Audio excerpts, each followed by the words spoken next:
এখানে 4টি Bezier spline object রয়েছে, কিন্তু আমার প্রয়োজন একটি সিঙ্গেল নার্ভস কার্ভ। তাই আমি এই 4টিকে কম্বাইন করে একটি সিঙ্গেল অবজেক্টে রূপান্তর করব এবং তারপর নার্ভসে কনভার্ট করব। প্রথমেই এখান থেকে আমি স্ন্যাপটাকে বাদ দিই, দেখতে পাচ্ছি স্ন্যাপটা রয়েছে, এখান থেকে স্ন্যাপটাকে বাদ দিব। এর শর্টকাট কমান্ড হচ্ছে কিবোর্ড থেকে এস কিটা প্রেস করি, দেখতে পাচ্ছি স্ন্যাপটা বাদ হয়ে গিয়েছে। এবার মডিফাই প্যানেলে যাই, এখানে এই লাইনটাকে নির্বাচন করি, দেখতে পাচ্ছি এখানে লাইন চলে আসছে। এই লাইনটা হচ্ছে একটি এডিটেবল স্প্লাইন অবজেক্ট, তাই এখানে ডান পাশে অ্যাটাচ বাটনটি পাওয়া যাবে। দেখতে পাচ্ছি জিওমেট্রি রোল ওভারের নিচে অ্যাটাচ বাটনটি রয়েছে।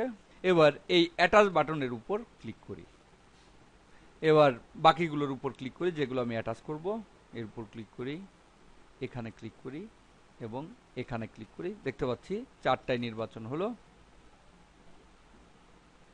এবার এই কমান্ডটাকে বাদ করার জন্য এখান থেকে রাইট ক্লিক করি, দেখতে পাচ্ছি অ্যাটাচ বাটনটা বাদ হয়ে গেছে এবং এখন এই 4টা একসঙ্গে অ্যাটাচ হয়ে গিয়েছে। এখন এটা একটা সিঙ্গেল অবজেক্ট। এবার মডিফাই প্যানেলের লাইন এর পাশে প্লাসের উপর ক্লিক করি এবং এখান থেকে স্প্লাইন নির্বাচন করি। যখন আমি এখানে স্প্লাইন নির্বাচন করব তখন আবার এটা আলাদা আলাদা অবজেক্টে স্প্লাইন হিসেবে সিলেক্ট হবে।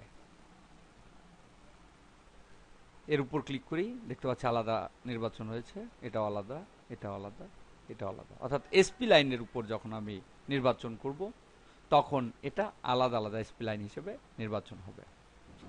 এবার এই 4টিকে আমি এখান থেকে একটির মতো করে তৈরি করব।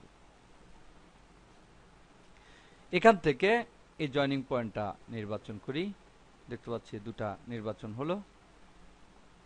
এবার এই ডানে যাই, জিওমেট্রি। এবার এই স্প্লাইনগুলোকে আমি একটা লাইনে রূপান্তর করব, এর জন্য এখান থেকে ভার্টেক্স এর উপর ক্লিক করি, এখান থেকে কর্নার পয়েন্টটা নির্বাচন করি, অর্থাৎ জয়েনিং পয়েন্টটা নির্বাচন করি এবং এখান থেকে নিচের দিকে যাই। এখান থেকে ওয়েল্ড বাটনটা ব্যবহার করতে হবে, নির্বাচন করে এখান থেকে ওয়েল্ড এই বাটনের উপর ক্লিক করি, দেখতে পাচ্ছি এখানে আরেকটা পয়েন্ট যোগ হয়েছে। ঠিক নিচে এটা নির্বাচন করি, এখান থেকে ওয়েল্ড, এখান থেকে ড্রাগ করে একসঙ্গে এই দুটাকে নির্বাচন করি এবং এখান থেকে ওয়েল্ড বাটনের উপর ক্লিক করি। এখন এটা বেজিয়ার ভার্টিসিস হয়ে গিয়েছে, এখানে আর বেজিয়ার কর্নার নেই, অর্থাৎ যে কর্নারটা বেজিয়ারের জন্য থাকে, দেখতে পাচ্ছি বেজিয়ারের জন্য সে কর্নারটা নেই, যার মাধ্যমে এভাবে মুভ করা যায়। আমি এখান থেকে এটা নির্বাচন করি, এখানে রাইট ক্লিক, দেখতে পাচ্ছি এখানে বেজিয়ার কর্নার নির্বাচন করা রয়েছে। এখান থেকে বেজিয়ারটা নির্বাচন করি,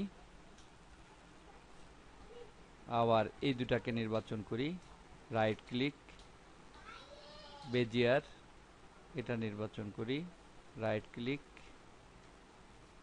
বেজিয়ার, সবগুলো বেজিয়ার করে দিলাম। দেখতে পাচ্ছি এখানে একটু বাঁকা হয়ে গেছে, এটাকে এই বেজিয়ারের মাধ্যমে আমি স্ট্রেট করে দেব, দেখতে পাচ্ছি স্ট্রেট হলো।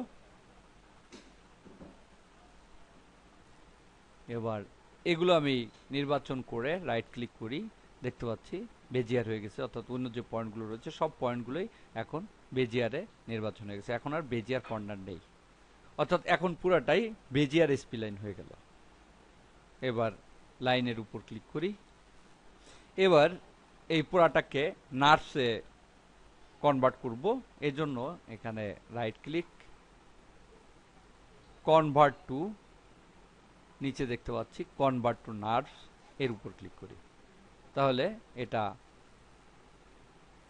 নার্ভস এ কনভার্ট হয়ে গেল। দেখতে পাচ্ছি পুরাটাই একই কালার হয়ে গেছে, এখন আর আলাদা লাইন বা আলাদা স্প্লাইন নেই, এখন পুরো এটা নার্ভস হয়ে গিয়েছে।